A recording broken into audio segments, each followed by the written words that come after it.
Hello, and welcome to the HP Podcast, episode number 266. I'm Ben, and with me here today are the most beautiful boys you've ever seen in your entire lives. That might be a slight overstatement, but not much of one. Dave, the bearded one. Well, we're all bearded, I guess, but you're not normally the bearded one. How are you doing? Uh, Having an interesting week, but Yeah, me too. Me No. too. happy to be here. I'm learning a lot about babies Mm, or a baby, but yeah, I'm just one specific baby. I'm being stereotypical and assuming. I'm painting with a broad brush here, but Babies have a real problem with that when you paint them with a brush in general, I think. so yeah, babies. Yeah, I didn't know before, but it makes perfect sense. But I guess they go through like these developmental leaps Yeah. where you get like a month of like Animal Crossing, and then suddenly it's a week of Doom. Yeah. And yeah. It's weird to think about it because like you'd think they'd always be in this state of just like pain and suffering and violence because of like how quickly their bodies are growing, but apparently it just happens like for a week every month or so. So yeah, we're going through one of those, but Yeah. it is what it is, I guess. So enough about your wife. How's the kid doing? But sorry. She the baby takes everybody down with her, so it's Yeah. you're not totally inaccurate there, but Yeah. yeah, it's Well, what that's it is. fair. I don't know how you've got two. I think I Ben, do. three, Yeah. two. Yeah, so Two. you've done this Two. twice. You're a better man than I because I'm done it one and done, I suppose. Well, you're currently like stay-at-home dad, right? Like you're off work for a little while, and it's all on you. That makes it tougher for sure. It's not all on me. Like my wife is working from home, so Right. But yeah. Okay. yeah. Okay. That's fair. Yeah. But it's But- different than like having. I know you work from home sometimes too, but like having those couple hours to just not have to worry about it, even if there's somebody else there. That definitely was probably how I did it. And I'm And like not just a couple hours for me, but You're yeah. probably like me too, where I'm like a modern dad, and like when people use the babysitter word, I get really angry. And when we Yeah. were on vacation, my daughter was crying, and I was holding her and trying to soothe her, and I got "Where's her mothered?" and that kind of like somebody came up and they're like, "So where's her mother?" And I'm like, "What? That's fuck you." Yeah, like I'm already good. mad, Matter? dude. Yeah, like does it matter? Like yeah. Exactly. So That's when you're like she's dead, and then just walk away. thanks for bringing it up. Yeah, Yeah. So Brandon- I'm a sorry, strong go modern dad, but Good. Yeah. Anyways. good. Glad to hear it. Brandon with us here as well, the other most beautiful boy. Brandon in the infamous cow head shirt, one of my favorites that you have. Yeah, just show it off there for the audience. They appreciate that. The nose placement is what gets me because it just kind of just soft in there, you know? On the gut, you know. Yeah. And it fluctuates depending on the time of year. So that's kind Yeah. of the magic of it. It's about to get a bit bigger. I've just finished my first Oh no. Bud Light Platinum of the evening. And in fact, I happen to have another one sitting right here ready for when I'm done with that one. So, Brandon, do you like Bud Light Platinum? not really. I didn't think so. I mean, does anybody actually like light beer? I I thought don't all know. Americans did. No. Like, I'm serious though. When you're drinking it, are you thinking, this tastes scrumdiddlyumptious? I might as well be at Willy goddamn Wonka's factory right now. This shit is candy. Nobody's ever. I could be wrong. I could be wrong. I'm sure there are some people who like it, but the It's reason fine. the advertising for light beer is all about the health benefits of it and not the taste. There's a reason for that. No, There's a reason for it. Actually, you know what? Now that you put it that way, that's actually why I'm drinking it, for my health. For your health. Yeah, you're trying to it's like vitamins over there. Got to get them in somehow. Yeah. Dude, one time I used to DJ when I was in high school and college, and very rarely, I mean, we'd always get like free drinks and stuff while we were DJing, but sometimes we'd be like DJing a party and they'd be like, "Hey, we got all this beer left over. Do you want some?" We're like, "Yeah, Absolutely. of course we do." We're like Doesn't matter what 22 it years is. old. Of course we want beer. And one time Busch somebody Light. sent me home. Well, I did get some Busch Light one time that I actually did turn down, but one time somebody sent me home with a case of Bud Light Lime. I thought I was going to die because Bud Light Lime on its own, I know I'm a snob, but also like it's not good. But it wasn't just that it was Bud Light Lime, it was skunked to hell. Oof. and Bud Light Lime is already bad enough without it being skunked. We still drank it all. Don't You get have me to. wrong. You Yeah, have to. I mean, but it was not good. It I was would have real been bad. angry if you didn't. Yeah, this was man, that's going on like 15 years ago. So But, here we go. but no, just sipping on a beer ski Yeah. and talking games with the boys. We're Yeah. all facial haired out this week, so I'm feeling like extra. Like Mhm. this beer's hitting different right now. Yeah. Looking at you guys right I now. get that. I get that. Stone cold in the chat. Jesus Christ. Stone Cold in the chat says Handsome Phantom is the best podcast in the USA, and that's the bottom line. That is what Stone Cold said. So We're it getting a must be different true. wrestler every week now. This is exciting. I like this. I have a feeling it's the same person posing as the No. wrestlers, but I can't prove it. So we're just gonna say yeah. Dude, I'm trying to get Rey Mysterio next week, man. Make it happen. Fingers crossed. Trish Stratus shows up next week. That'd be cool. That'd Dude. be pretty cool. Got to get a fucking Tombstone pile driver up in here. Who's your guys' favorite wrestler? Like I'm talking like 1996 to 2002 era. Favorite wrestler? I'm not just saying this, but it was Stone Cold Steve Austin. I Yeah. hated The Rock, but Oh my I God. really liked. I Steve still hate Austin. The Rock. Yeah. Yeah. I think he's a piece of shit. There's some truth in that. I I gotta say, mine was probably the Undertaker. Dude, the Undertaker is legendary. Some He's of the still best doing plot lines, honestly. Dude, he's still doing the Lord's He's work. still doing it. Yeah. Dude, between him and Kane back in the day, Mm. it's good shit, man. And shout out to Rey Mysterio, also one of my favorites. Tiny man, did some acrobatic ass shit. I'm not a wrestling guy, but I've been known to watch a little bit back in the day. Very theatrical. Yeah, I'm not a wrestling guy modern day, and even back then I wasn't as much because I think the times just. I mean, there wasn't like the times didn't align for me to watch it because of something Right. I had going. I don't know, but I always wanted to get really into wrestling, and even still, sometimes I'm like, man, this is cool. I want to be into it. But I'm just wondering, like, wrestling's always been a little bit nerdy, right? We know that. Like, it's never been like America's sport or the world's sport or whatever. It's but theater. It's like theater. watching a play. Yeah, it's amazing theater. I remember It's like the best soap opera possible for men.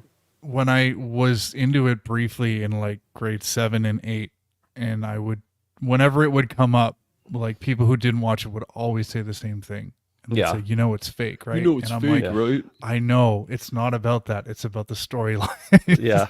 Just watch Well, and UFC then, you dick. Like, It can be fake, but you understand the acrobatics some of those guys have to pull off. Yeah, Come on. that's still entertaining, but I don't know. But what I was gonna say is wrestling's always been somewhat nerdy, but like I feel like in the last 7 to 10 years, maybe even less than that, video games and wrestling, specifically professional wrestling, has kind of the lines between them have kind of blurred. There's always been wrestling games. That's not what I'm talking about. Sure. I'm saying like there seems to be much more of an overlap, but maybe it's just I didn't notice it before. But does that seem accurate?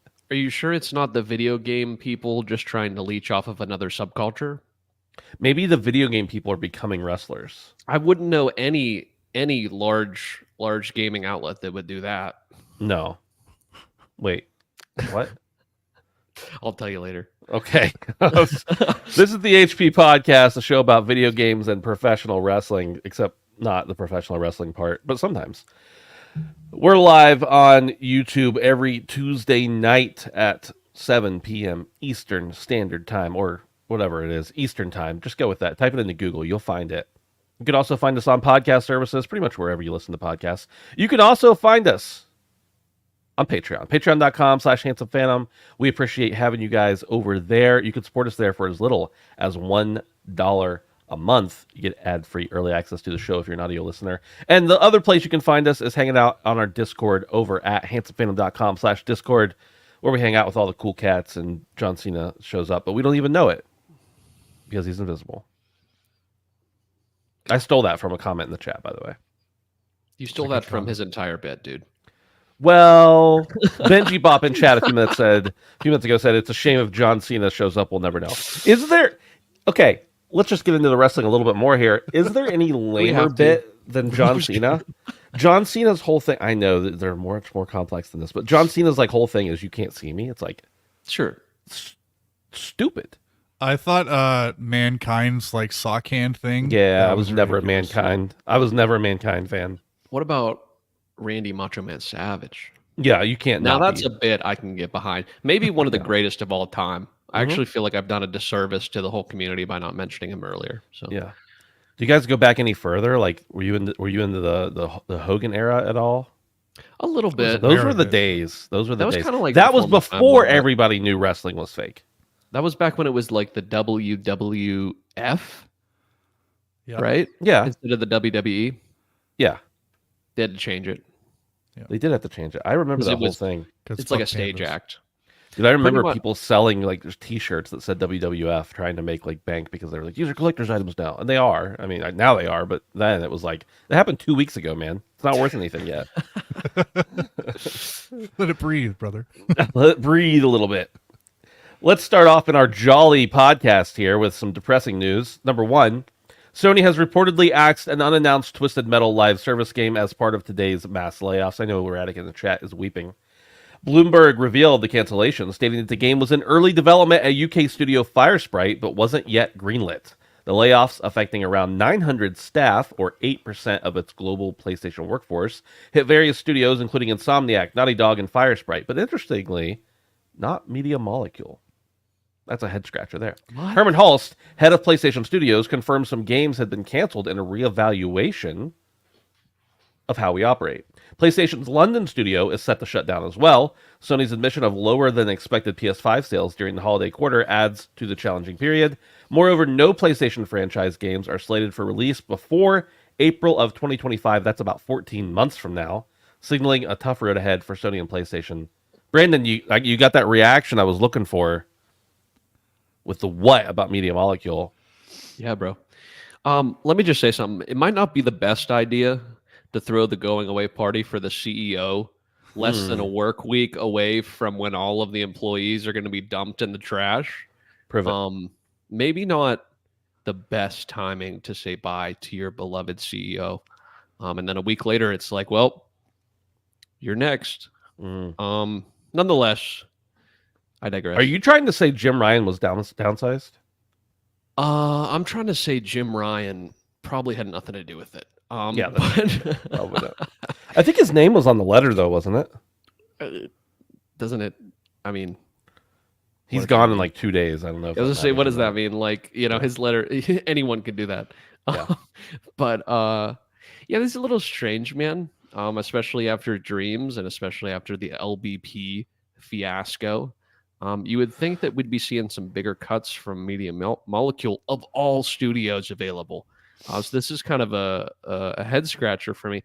The only thing I could possibly think of is that they saw the potential of Dreams, okay, and then they're still working on something that's bigger in a larger iteration of that, kind of like the Roblox-esque game model, kind of like the new Fortnite-esque game model, something that's like an all-encompassing game. That's the only thing I could possibly fucking imagine that would spare them, is that Sony knows something about Media Molecule that they're working on that we have no idea about. That's the only thing I could possibly think of. Unless you guys have another idea, I'm just spitballing here, but like, I can't fathom why of all of the people to let go, and I don't want anybody to be let go. I'm just going to make that clear.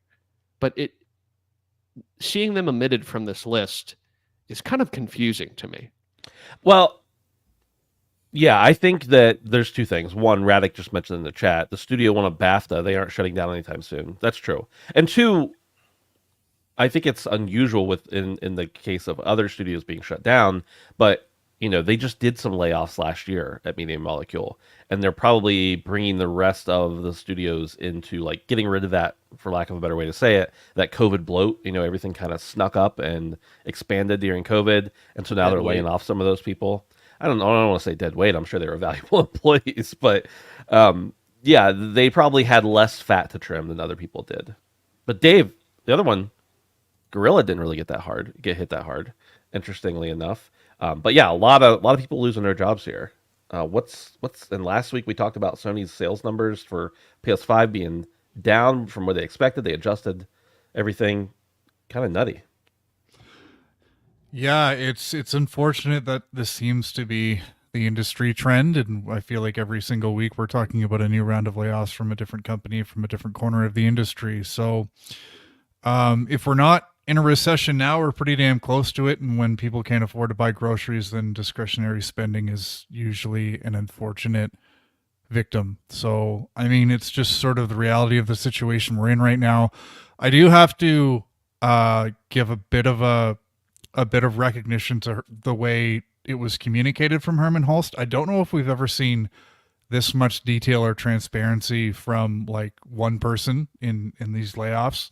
Again, he's dealing with multiple different studios, so I think it's helpful that he said, you know, it's affecting this studio, this studio, this studio, and he's giving some specifics. So Yeah. I do have to kind of shout out that I've always liked Herman Hulst's professionalism, and I'm glad he's in the position he's in while the company's going through what it is now. So yeah, I don't know. Bungie better deliver. Haven, whatever the hell they're doing, they really better deliver, because to see Insomniac and Naughty Dog and Gorilla have, you know, people on the chopping block, and you know, I know Bungie went through some stuff a little while ago. It's sad, and I'm just starting to feel like with last week's news of you know, Sony reducing some of its sales targets on both the hardware and software side, and we know they're making a move towards games as a service, not fully, but at least a substantial part. Are we kind of at the end of the golden age for Sony? Are we not going to be seeing these regular banger single player narrative releases with, you know, the God of Wars and the Spider-Mans and the Last of Us and the Uncharted and all that stuff that made Sony so great for so many years? Is this kind of signaling the end of that? I really hope not, but I also don't have anything to point to say I'm wrong. So it's very sad. I hope we don't have to keep talking about these layoffs, but yeah, I mean, it is what it is in 2024. As much as it sucks to say, I think that layoffs, obviously, there's a lot of other things that can help a company get better, including, you know, people who are paid a lot taking less money. But I'm not a proponent of that necessarily. But I think usually when companies have to do layoffs or restructure of any kind, shutdowns, they end up looking stronger in the next quarter. And they're not. I mean, yeah, they had to adjust their expectations for sales, but they're not hurting. They're definitely not behind everybody else. So I don't know that there's a lot to worry about, but I do agree with the overall sentiment, Dave, for sure. I forgot to mention one thing about normally when I hear that a franchise is shifting into games as a service, I kind of shudder a little bit. But I think Twisted Metal would have fit that perfectly. Yeah. So Yeah. it's really sad to see that this is potentially a victim of this restructuring and downsizing. But yeah, I was looking forward to seeing Twisted Metal come back. And I think Twisted Metal in a games as a service would have been pretty freaking cool. So Yeah, I agree. hopefully it comes back at some point. Honestly, I think moreover, guys, is there's just like a problem with the structure of gaming companies in the West. I feel like this is coming off the back of a lot of information we're getting about a really popular studio that's doing really well, From Software. And I feel like these companies inflate so large and have such large ambitions that they inevitably, when things slow down, have to cut back.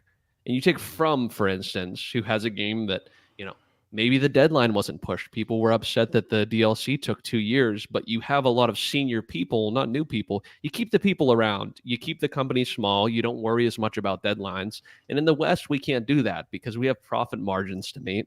We have we have quarterly earnings we have to meet. We have fiduciary duties. And I feel like there needs to be an entire like shift in idea of how we make games. They don't need to be as big. We don't need to have as much talent. It can take longer. Keep the people around that are doing good work for you, and the product will show that. I mean, if anything, From's a perfect example. And they said, how can you consistently be putting out this good of content? And it's like, well, because it took 2 years and it's a DLC, and we have a lot of the same people that have been with us from the beginning. And Well, let's get into that real quick, Brandon. That's the next news story here. Hidetaka Miyazaki, the boss at FromSoft, recently talked about the idea of remaking Bloodborne and why waiting for news for newer hardware might be a good idea. He mentioned how much the game means to both the fans and the team, expressing his happiness at seeing the continued passion for it. Miyazaki believes that remakes benefit from newer hardware, allowing for improvements in graphics and performance, but he also emphasized the importance of accessibility for players. He couldn't provide specific details about a Bloodborne remake, but he did express gratitude for the game's dedicated fan base. Meanwhile, From Software is busy with the development of the Elden Ring expansion, Shadow of the Erdtree, set to release on June 21st. The expansion promises a vast new map and innovative field design, expanding the game's world. The recent announcement has sparked excitement amongst fans, leading to a resurgence in Elden Ring's popularity. The game, which celebrates its second anniversary this week, has seen a significant increase in concurrent players, likely fueled by anticipation for the upcoming DLC. With over 23 million units sold, Elden Ring remains a monumental release for From Software. So yes, Brandon, continue on that train of thought you were on, if you like. Yeah, all I was saying, and also something important that wasn't in what you wrote is that From doesn't own the IP. Right. From does not own Bloodborne IP, and that was the like. Take nothing else away from anything he said about Bloodborne. It's not his to remake.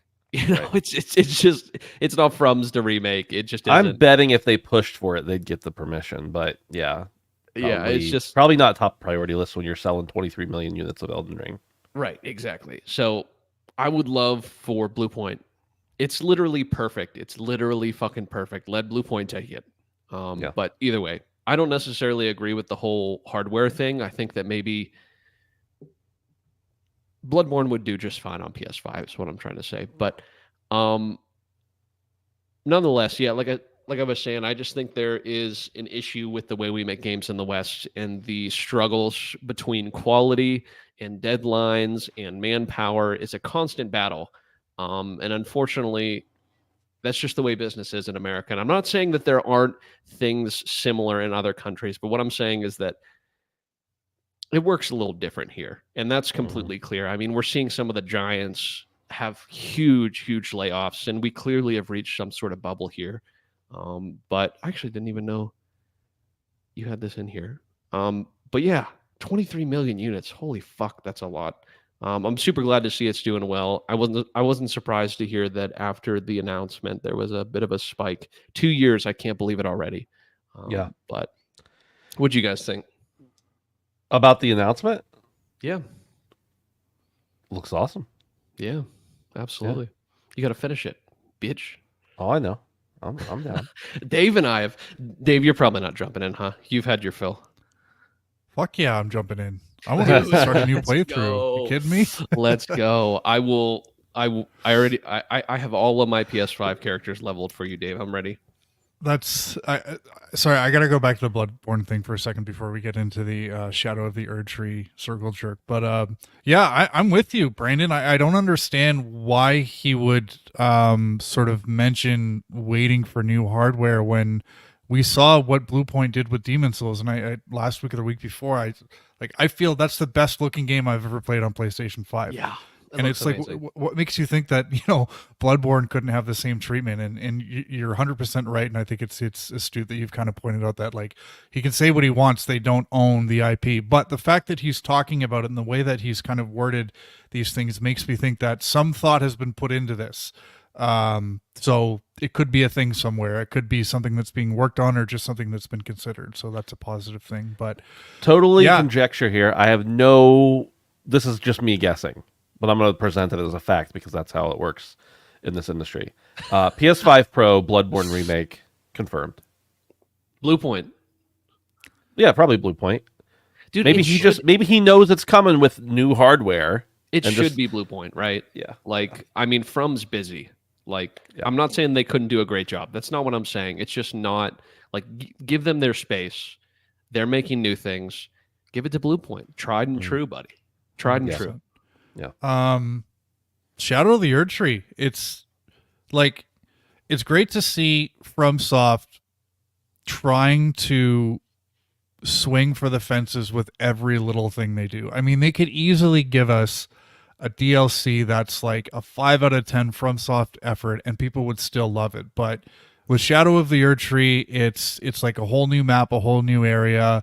I think I heard like 7 or 8 new different weapon types, which is, if you know anything about a FromSoft game, especially Elden Ring, when everything revolves around builds, like, that is huge. Like, the amount of different, like, like different builds people can make, and all the different challenge runs that people can run through. It's like this is almost going to be like a standalone FromSoft experience, I and think I saw 10 bosses. Is that right? 10 plus bosses. Dude, Yeah. 10 plus bosses, and the DLC is supposed to be the size of Limgrave, which Yeah.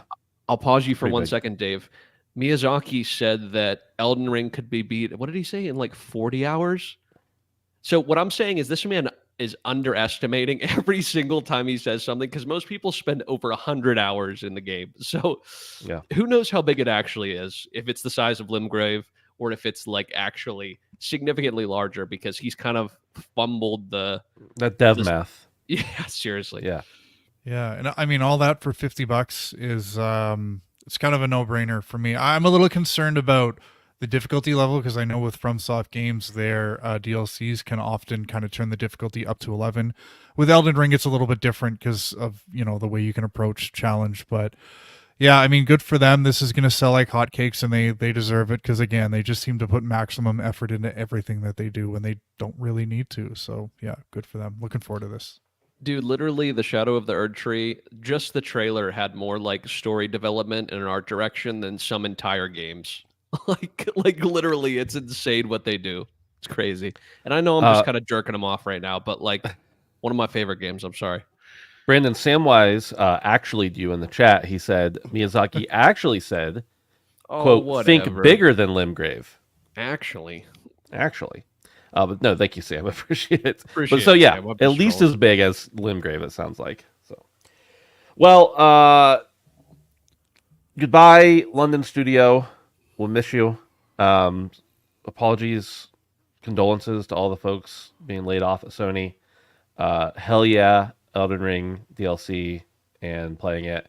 And yeah, to circle all that around, I think it is. I think a lot of the layoffs we're seeing right now, I mean, there's layoffs everywhere at every tech company, but a lot of it does have to do with the post-COVID settling out, I guess you could say, because when everybody went remote, they did have to bring on a lot of new people everywhere. And so now they're realizing some of those people they don't need. That sucks. I'm not saying that makes it okay, but I think that is some of it. So hopefully it doesn't mean long-term ramifications for Sony. I do think the gaming industry in general is in a tight spot, especially with Embracer and Tencent owning everything. But that's a different story for a different day. Speaking of unexpected successes, or maybe not unexpected, but number 3. Baldur's Gate 3 has hit over 10 million players since its launch, making a huge success for Larian Studios. However, some fans have been harassing developers over the game's mod support, despite ongoing efforts to implement it. An individual from, I don't know how to say his name, Michael Dowse from Larian urged patience and support for the team, emphasizing the importance of constructive dialogue. Baldur's Gate 3 is, this is insane to me, still averaging over 645,000 players per day. Now, not concurrent, but overall, 645,000 players per day. Brandon, I know, you and I, big advocates, fans of Baldur's Gate 3. How's this make you feel? 10 million players across Steam, Xbox, PlayStation. This is very this is earned, is what I'm trying to say. This is like a once in a generation type game. And that was super clear last year. I mean, the Game Awards means nothing. It could have not won Game of the Year and it would still have the prestige. The numbers this game is still pulling per day, not concurrent, mind you, but per day is just astronomical for any game. I mean, just truly. I think it's obviously super lame that anyone's being harassed about anything. I'm unfortunately not surprised because that's the way the internet works. People get to hide behind their veil of the internet and can say whatever they want and have very little ramifications. But your titty physics mods can wait just a few more months so the developers can go home to their friends and family. There's and already enjoy plenty their of life. titty physics in the game. You don't even need the mods, I'm starting a new playthrough. You got to finish your first one, bro. I know, bro.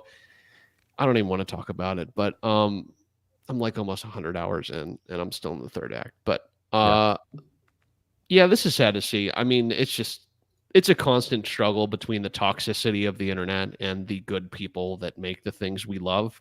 It's just a shame that we keep having to remind these toxic people that the more you harass the people that make the things you love, the less likely the thing you actually want to happen is going to happen. And that just seems like common sense to me. But apparently that's in short supply now. So, yeah, I don't Dave, know what else to say. oh, Dave, when are you starting your Baldur's Gate 3 playthrough? Not interested. What? Bro, you're fucking up. It's the CRPG genre. It's just not something I'm into. I said Yeah. the same thing, bro. All of us, none of us were really. I mean, Yeah. I've had some experience, but I've not. yeah. I'm a normie. Okay. I don't know. I'm just not interested right now. But 100 hours. Sorry, it's tough get for it. me. But I get I'm it. with you. I'm with you on the modding thing, Brandon. We talked about this a little while ago. Capcom, I think, were people insisting that Yeah. modding is something they're entitled to, and this is my right to have modding in my PC games. And it's just like it's not. It's like I know you have it in all your Bethesda games, and you have a lot of fun with it, and you make silly mods, and you put them on the internet, and you get a boner when people download your mod.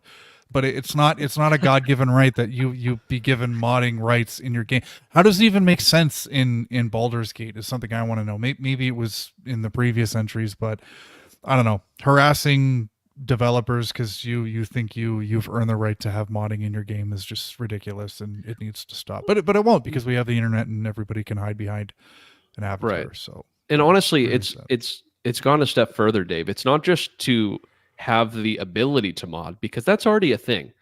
The developers are going one step ahead and supporting the community by trying to natively add mods into the existing game. So they're actually giving even more than they even reasonably should, because most games don't allow you to just easily mod. Most game developers don't want you to do that.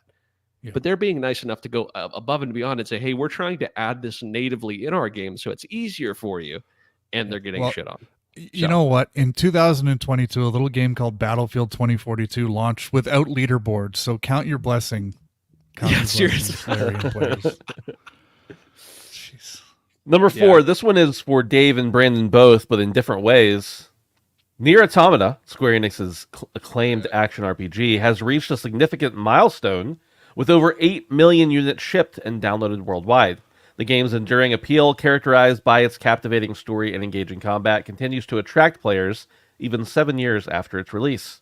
The journey to 8 million sales began in 2017, when Nier Automata debuted on PC and PlayStation 4, quickly hitting the 1 million mark within 2 months. Over the years, it has earned numerous awards and nominations for its compelling narrative, innovative gameplay, and emotional impact.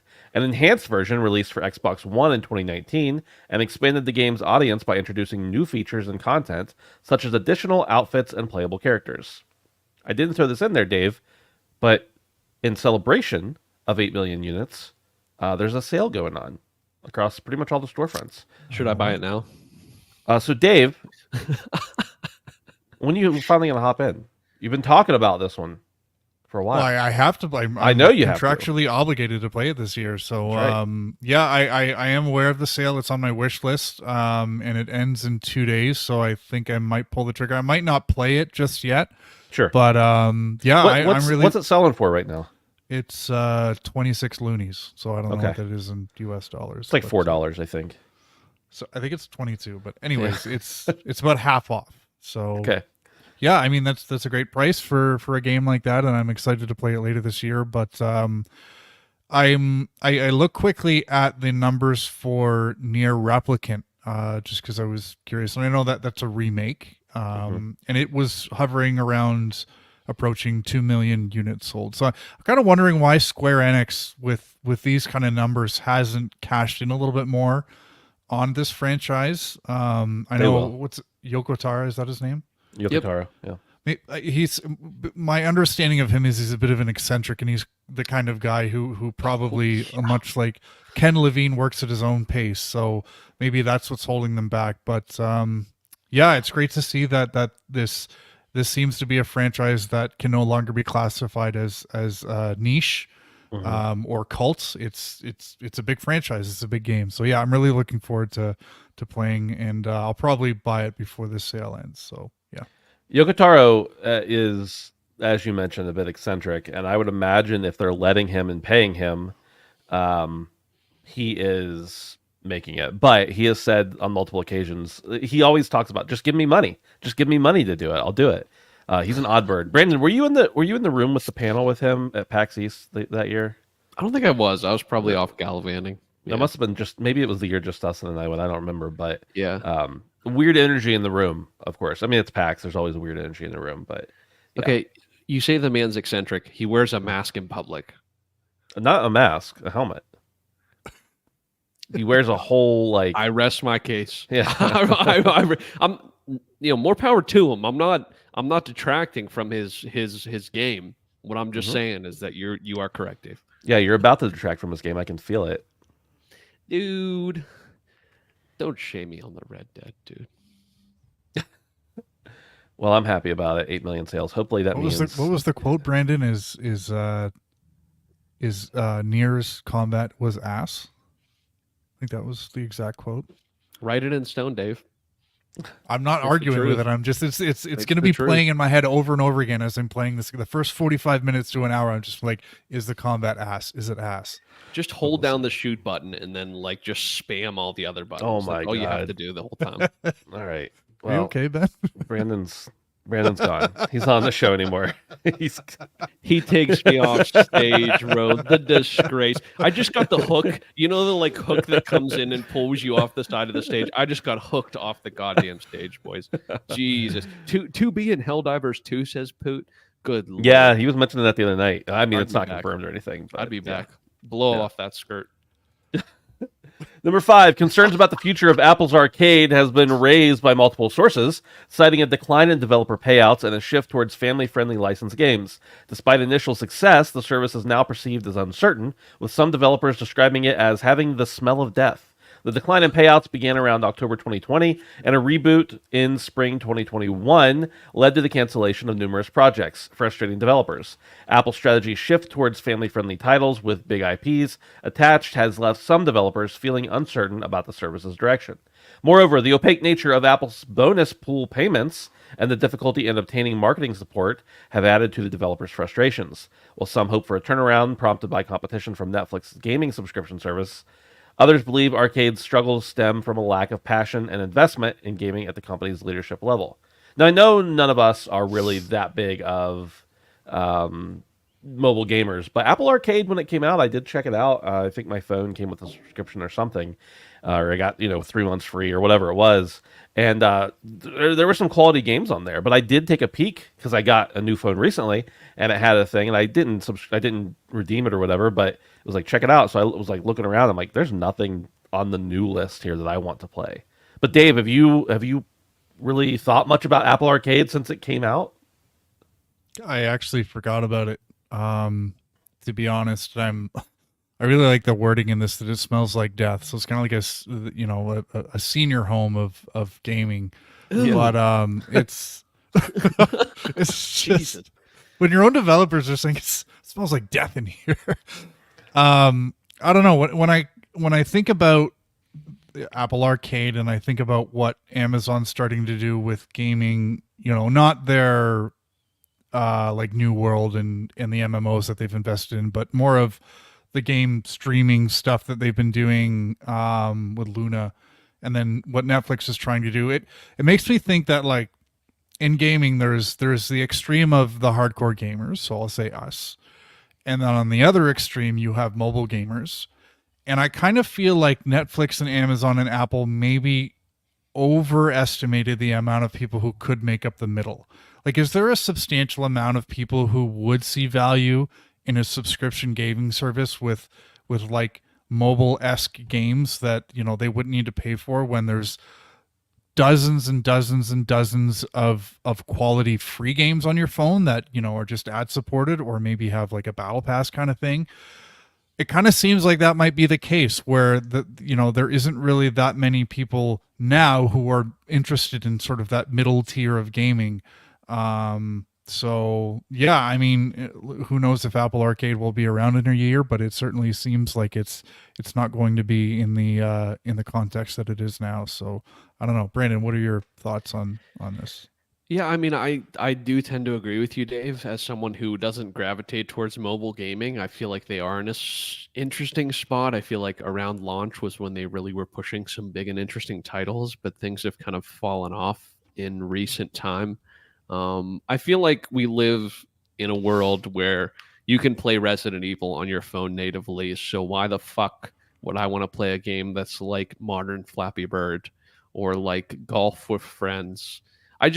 I don't understand because I feel like most people are play the cheapest and most mundane game you possibly can, or play something that's like a legitimate, substantial experience. Ben, what was that Annapurna game where you slide around with Pathless. the bow and arrow? The Pathless. The Pathless. Great. There you go. That's a nice middle ground where you feel like you got some meat. But it's not exactly a big game. It's not exactly a small game. It's somewhere in between. That was the market they should have capitalized on.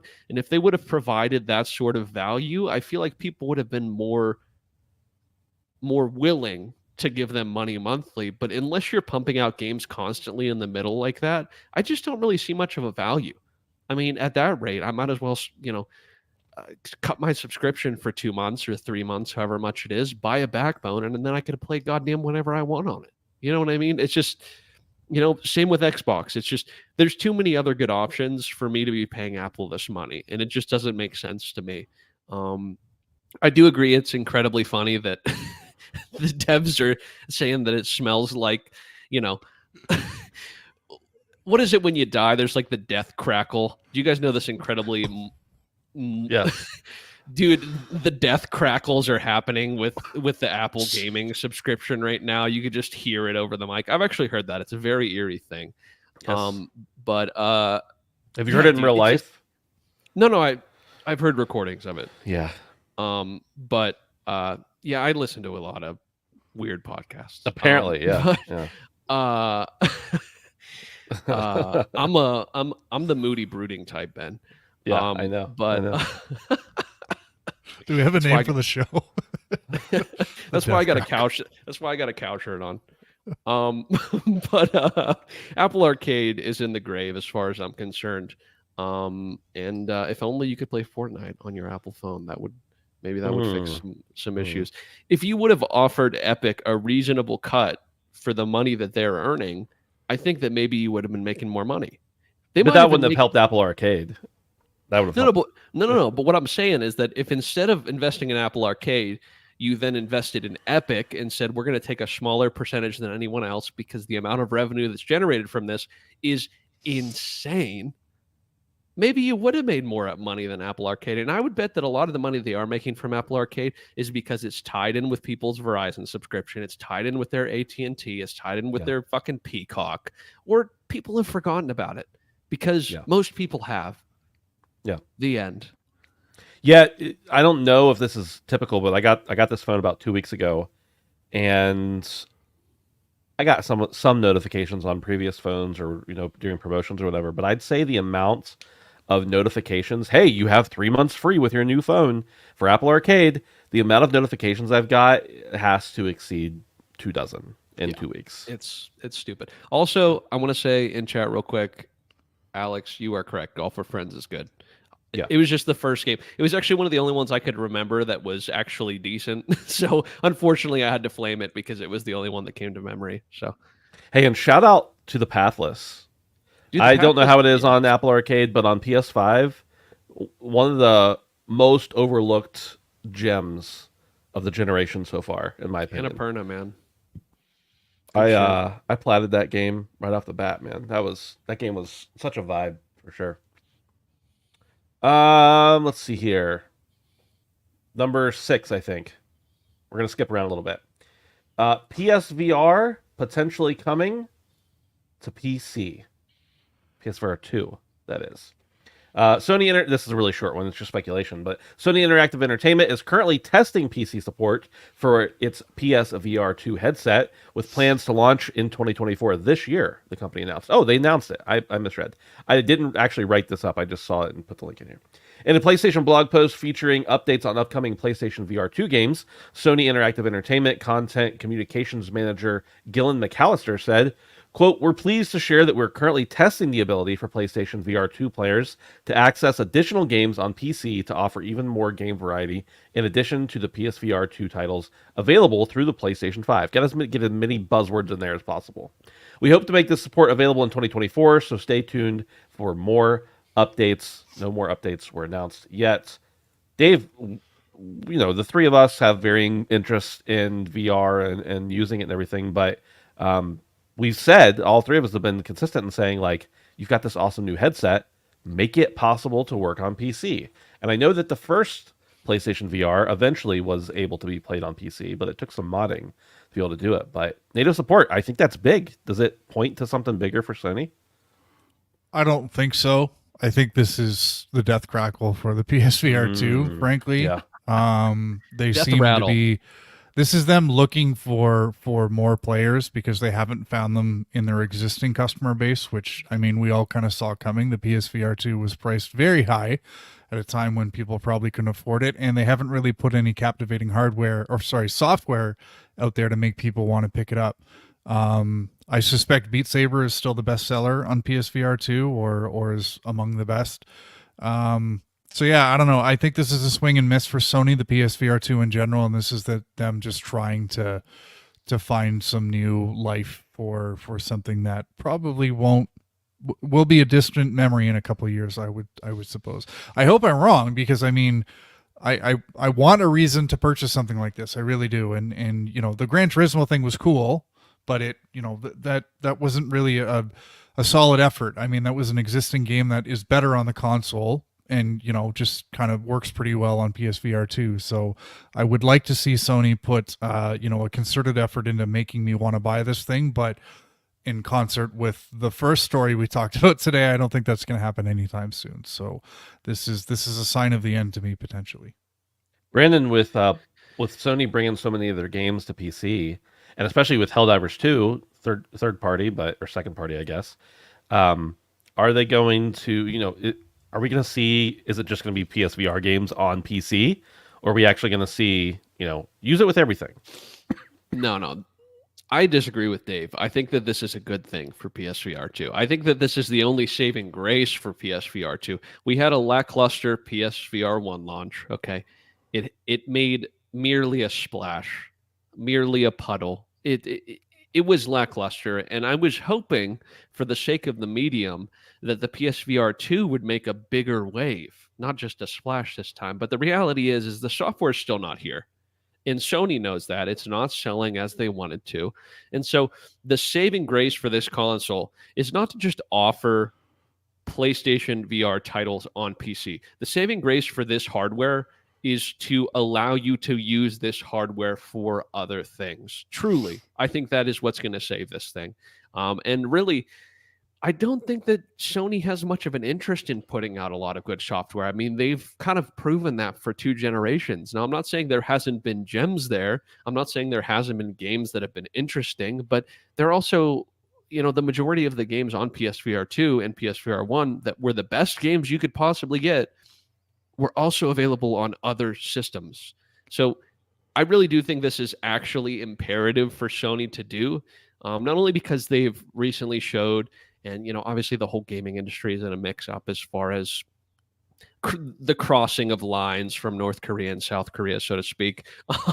But truly, it's they're dipping their toes into the PC space, and it makes complete sense for them to do what they're doing with this, because I really think this will help save what seems to kind of almost, and maybe I'm wrong, Ben, it seems to be a bit of a dying ecosystem. Like, seriously, the PSVR 2 came out, and it's been a fucking whimper and not a bang. And I really think this will kind of revitalize the hardware, because I'm not saying it's bad hardware. Like, it's decent for what you're paying for. I just think that there's not much of an incentive to get this over the Quest 2. But if you can get a nice piece of hardware and maybe spend a little bit more than a Quest 2, but you can also play your other games on it, there's much more of a selling point to me if they do this in that way. Yeah. It came out just over a year ago at this point, and it's been dead for a while, in my opinion. So Yeah. anything they can do to revitalize it is great, because it is an amazing machine. Like, it's the Valve Index is by all accounts phenomenal. I've never used one, and But isn't it Oculus. double the price? Yeah, it is. You know what And I mean? the Like, Quest 2 is nice, but it's not, it's not. But the PSVR 2 seems. I mean, I have used one of those. It's phenomenal, but if you don't give me any software, I don't care. yeah, amen, man. And I'm not buying an Apple Vision Pro for Dude, $3,500. fuck no. I would buy every headset. I would buy 3 headsets before I would buy one of those. Like, I would just Well, buy all of them, and you'd still before I have would, money left over. and you would still have, Yeah. thousands of dollars. So Number 7, Thunderful's recent release SteamWorld Build did not meet expectations, with the CEO attributing its performance to the genre not resonating well with the Switch audience, despite contributing to record sales in Q4. The company is undergoing restructuring, affecting around 20% of its staff, aimed at addressing past overinvestments. This includes considering the potential sale of bridge constructor publisher Head Up, acquired in 2021, as it doesn't align with Thunderful's new strategy. Now, I really just wanted to throw this in there because I wanted to give SteamWorld Build a little more shine. I don't know that SteamWorld Build is my favorite game of theirs. It's actually definitely not my favorite game of theirs. I would say SteamWorld Quest is probably my favorite game of theirs. But I love Thunderful. I love the SteamWorld games specifically. It's a shame it underperformed, though. I don't think. Did either of you guys have a chance to check it out? It was on Game Pass. Honestly, if it hadn't been on Game Pass, I wouldn't have even seen it because I didn't see a lot of marketing for it ahead of time. But I wonder no. if that has something to do with it. Yeah, I imagine it's hard to advertise as a small company like that to get in your Well, face. hold up, though. Let's just think about what you just said, though. You, of all people, I know. didn't know that it came out. So what does that mean for literally everybody else? In fairness, I intentionally don't go looking for new releases or trailers or anything. Yeah, So but I'm maybe a like, bit of an oddball in you that know, sense. you're on Twitter, you're on Reddit. We Yeah. do this show every week. Yeah. It's like, I'm not saying that that's the reason it did poorly. Maybe, I'm not saying they should have dumped a couple more million into marketing, but what I'm saying is that, like, I feel like that's means something. What you just said, like, truly. I didn't check it out. It didn't look like the type of game I'd be interested in necessarily. The whole city building aspect doesn't fully intrigue me, but they make good games. I mean, SteamWorld Dig was amazing, and so they know how to make games. So, Dave, this is not about SteamWorld at all, but I wanted to point out to you that Johnny Waffles has now been in the chat with 3 or 4 different YouTube accounts at this point. So if you wanted to know if it's the same person presenting themselves as all the different wrestlers, I think you might have your answer.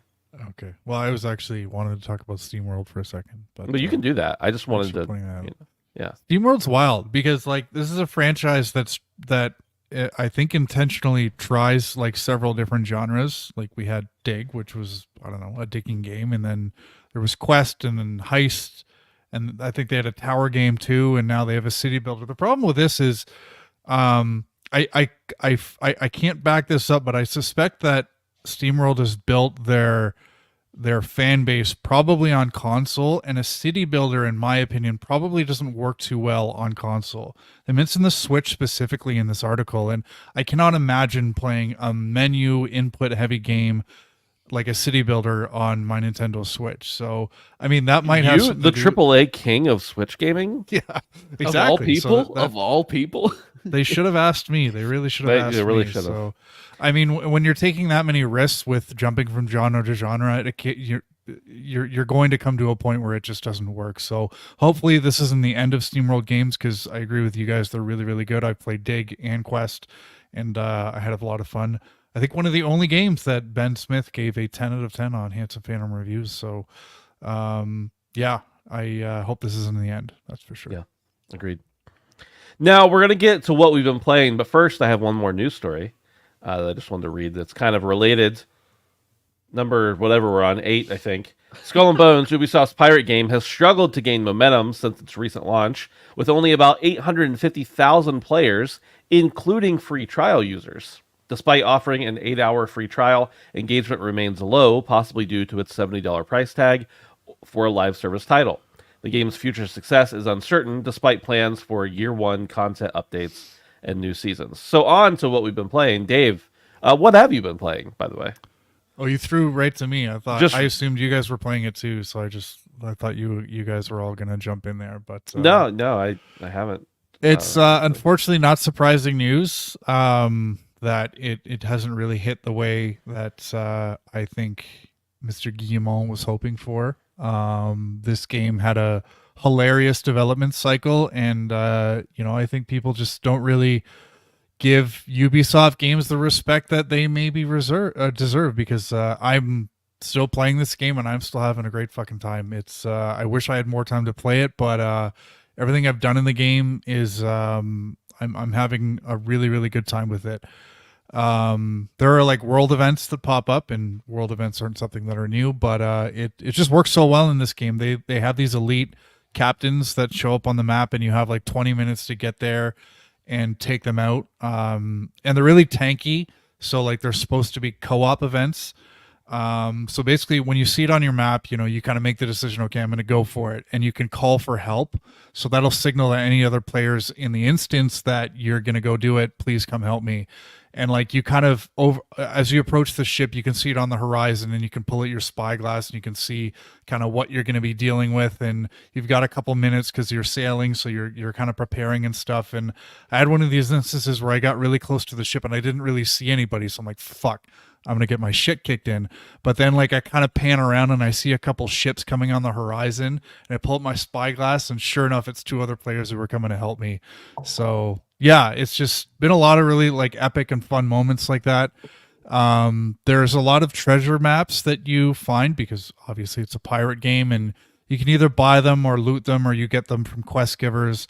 And I'm really enjoying that part of the game too, because I feel like the treasure maps just give you like just enough to kind of like start, just enough to piece together where you might need to go to find this treasure. And it's a really satisfying moment when you get to the outpost where you think the treasure is, and you dock and you get off your boat and you get this little alert that says the treasure you're looking for is on this island. And you're like, amazing. And you go and you find it, and it's really cool like that. Just So, like real life. yeah, exactly. Yeah. I built my fourth ship now. It's a sloop. It's still considered a small ship, but it's you start with a dhow, and I'm on my fourth ship, was again still small, and it's like a considerable upgrade, and it's just that's how much depth I'm finding in kind of the different upgrades that you have for your ships. My first ship was dog shit. It was called the HMS Handsome Phil. And my current ship, Brandon, is called the HMS Handsome Ginger. So you guys are each getting a ship. So Thank you. I assume yeah, I'll be the one when you upgrade your ship to a bigger size. That'll be me. you were my cutter. You were my second ship. Oh, So okay. it's still, Yeah. I still really like that ship. It's a little bit more tanky, not as fast as the HMS Handsome Ginger. So Yeah, that adds up. I don't I'm enjoying this game. The season 1 Smuggler's Pass just came out this week. I just kind of went through it today. It's got all the cosmetic stuff that you would expect. I don't know if I'm going to be playing this game like consistently over the course of the year, but I'm still having a really good time with it. But I'm not expecting it to succeed, and I wouldn't be surprised if it was on subscription services fairly quickly, just because this is the kind of game that needs a player base. But yeah, Skull and Bones still having a really good time with it, and I wish more people would give it a shot. I'm not saying go out and spend full price on it, but if it does come on subscription services, I think it's worth a look, because it's a pirate game, and it's a really good one, and we don't have a lot of them. So yeah. Yeah. Dave, Yeah. I'm not being condescending. Legitimate question. How long till the server shut down? I don't know, 5 years. All right. That's fair. That's fair. We've just seen a quick turnaround with some of these games. I guess they've not been newbie games, but still. Anything else, Dave?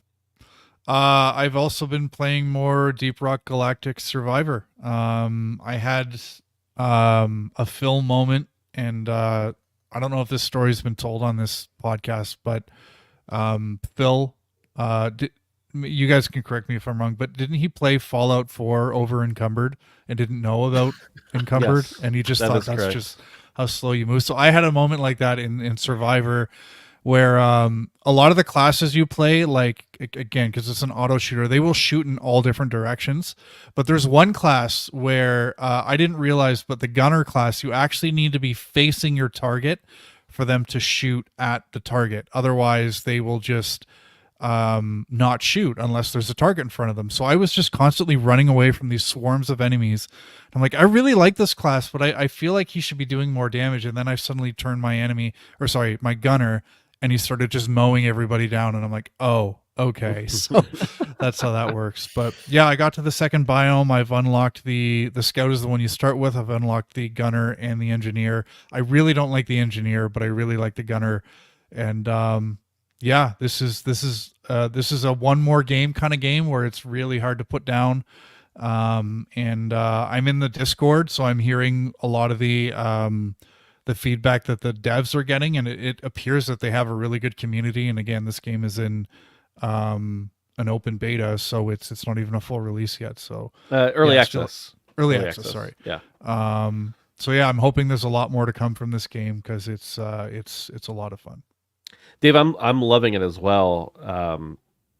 You're right about it being the one more game kind of thing. Just out of curiosity, because I feel like, I mean, obviously there's always improvements or changes a game can make, but I'm just wondering, as you mentioned, Deep Rock has such a great community. What are some of the things being proposed? Like anything that makes sense to you? Yeah, I mean, like a lot of people are asking for co-op. Oh, sure. And Yeah. obviously, like Deep Rock Galactic is such, like, when you think about it, you think co-op. When this game came out, the first thing I did was message Brandon. And Ben, you were away, and I said, Brandon, Deep Rock Galactic Survivor is coming. Please let me know if you want to play. And then I looked at it a little bit closely. I'm like, oh, it's a single player game. So I absolutely would have played with you, as just like a preface there. Like 10 out of 10 would have played. and I don't know if auto shooters are commonly co-op games, but I feel like it can be done. And if this game is going to have a long development cycle like it should, because it's got a lot of support, then I think that would be one thing that would really help it grow. But I mean, other than that, there's a lot of people asking for balance changes and different weapons, and I'm sure there's a lot of people who got to the end on day one, so they just want more content. But yeah, they've got a strong following of people who are giving them suggestions on what they could do to make the game even better than it already is. My favorite class is what's the one who digs, who like has the driller. The driller. Thank you. Yeah, the guy who digs, the driller. That makes sense. I really like him, but because you could just mow through like the rocks. The guy with the drills. The guy with the drills. It's technically only a 2%. I think at the base, it's only 2% faster over the other characters that have a pickaxe and just mine through. But it feels so much better for some reason to just gun right through there to drill right through there. That's because it's 2% better. It feels 10% better. Absolutely. Brandon, on to you. Short and sweet, boys. I've been playing Helldivers. That's it. That's literally it. That's all I've been playing. I can't stop playing it. And I've only been playing Helldivers and Deep Rock Survivor. So can you guys give us an important server update for the past 7 days? An amazing server update, to be honest with you. In the past week, I felt kind of bad recommending it, right? Like guys I work with, I'd recommend it. And for like the first week, I felt okay about it. But in good conscience, the second week, I could not recommend it to anybody.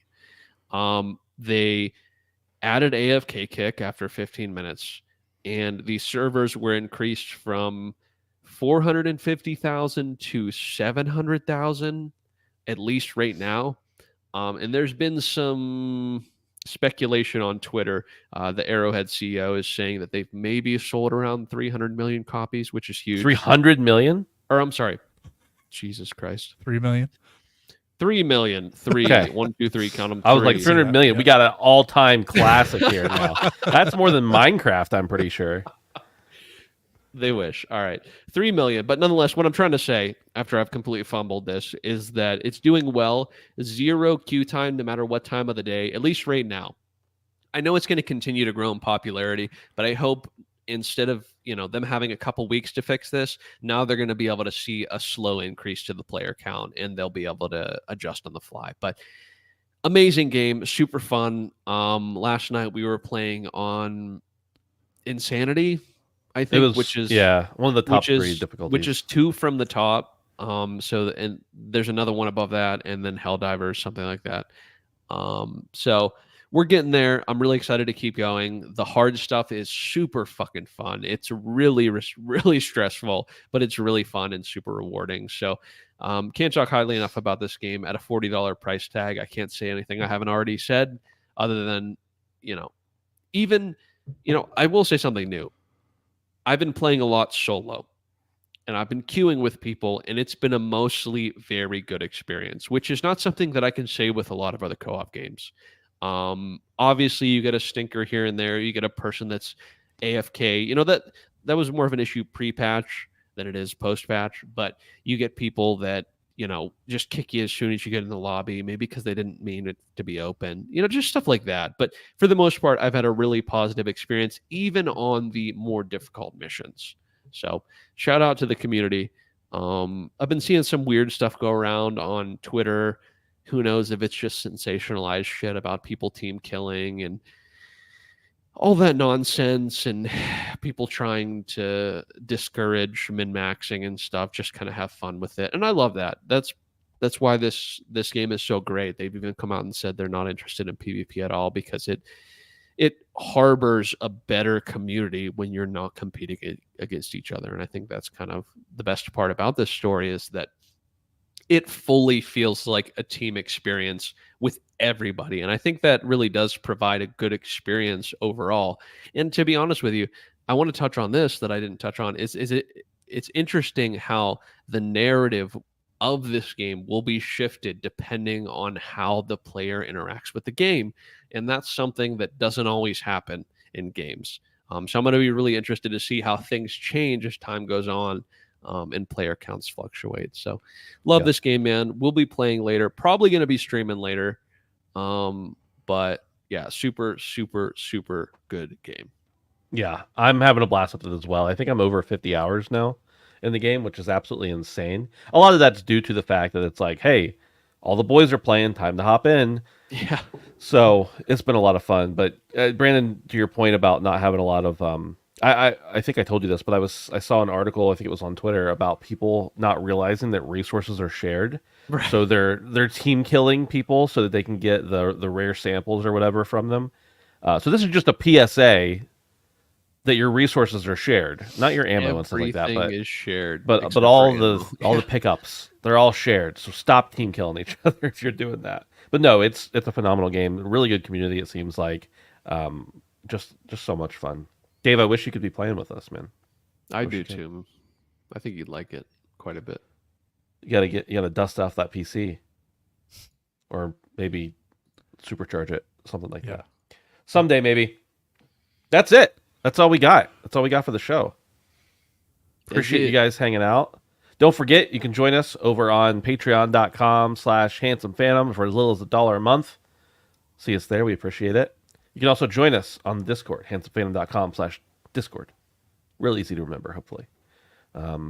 That's it. We'll hang out for just a couple minutes here, talk to people who are in chat. Other than that, we'll see everybody later. Au revoir. Au revoir. That sounds like something Yves Gilmont would say. What are you drinking, Ben? So my dad texted me the other day and was like, hey, I bought these things and I hate them. Do you want them? It's called True North Pure Energy Seltzer. So it's an energy seltzer drink. This particular flavor is Mandarin Yuzu.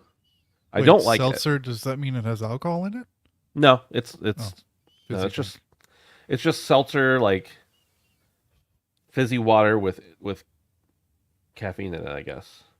0 artificial flavors, 0 sugar, sweeteners, or calories. Likely. 180 milligrams, I think, of caffeine. That ain't shit. No, it's also only 12 ounces, so it's not even as big as like an energy drink, I guess would be. Whatever. Yeah, hot. It's not very good. Like an energy drink LaCroix, exactly. LaCroix or LaCroix? LaCroix. It is. No, LaCroix is how we say it. It's actually called LaCrax. Yeah. I think it's. I saw somebody mentioning, who was it? I think it was Alex, mentioned a couple times. Somebody mentioned a couple times a game, Balatro. Have you guys seen about this? It's a chess game, or not chess, poker game, but it's not poker. It's a card game.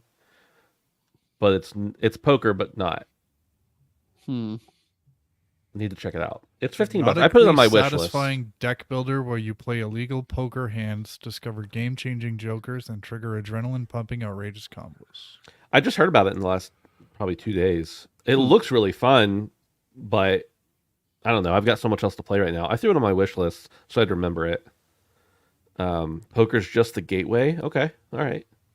Is there gambling, good sir? Is it a gateway to gambling? Is there no gambling, but it makes you want to gamble? Is it like weed and crack cocaine? One Yeah. just Dude, leads to the don't other. fucking slander weed like that. How dare you? What are you, fucking Ronald Reagan? Get the fuck out of here. Jesus Christ. But no, I have not played that one. And then Waffles I keep seeing him mention Ultros, which I've not played either. But no, It's more it's more gambling. gambling on the heart of the cards. I have no idea what that means. Benji, what the fuck does that mean? Is that a Don't ask him. metaphor? He'll tell you. I think we just need to play it. It looks yeah, it looks Put it on chill. the Handsome Phantom credit card. Yeah, I'll Yeah, definitely get to We got to apply for it first. In the LLC first, whatever. We are LLC, but I think it went through years ago. It's somewhere out there. Dave, next ship needs to be the HMS Handsome Feet for the chat. I like it. Oh. All right. I got to get out of here. I got some stuff to do before I stream the old Sea of Thieves, but Yeah. we'll talk to you guys later. Thanks for being here. We will see you next week.